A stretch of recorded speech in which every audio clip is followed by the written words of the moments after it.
के बदला चुकावत रउआ बनी जी कहिया के बदला।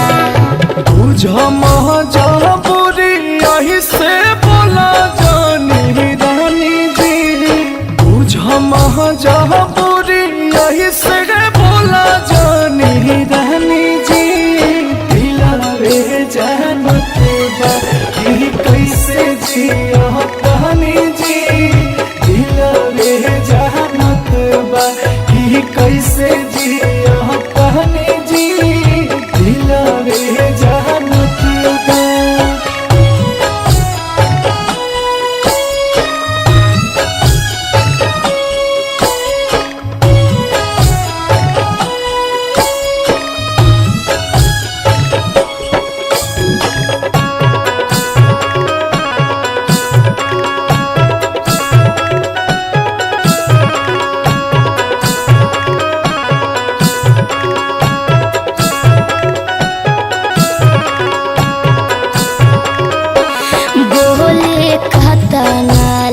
करी पर है जिया जबले गनी तबले सुन बाटे से जिया।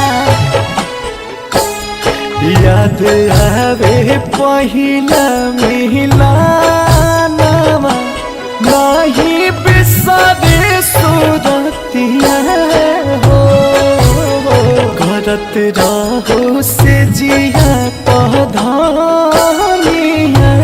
सब प्यार वाली बतिया हो।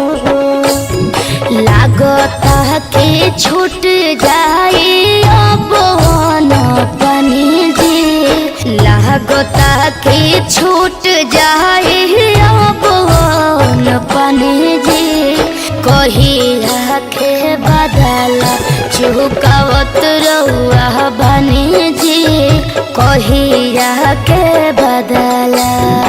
तोहरे लाझला कानी हम परेशानी जी, तोहरे लाझला कानी हम परेशानी जी।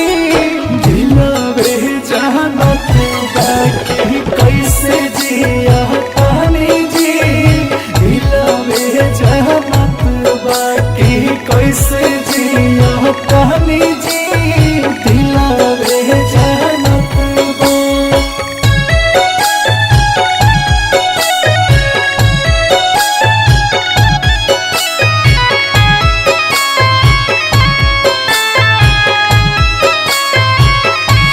राजा कब आए फिर ले रतिया, इहे सोचे सोचे फिर करवटिया।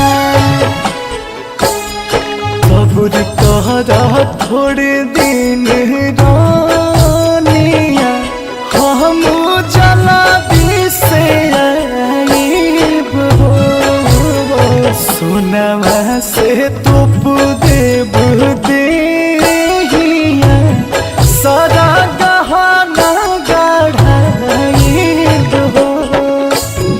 नहीं चाहिए हीरा मोती नहीं सोना चनी जी, नहीं चाहिए हीरा मोती नहीं सोना चनी जी कहिया के बदला चुकावत रउआ बनी जी कहिया के बदला।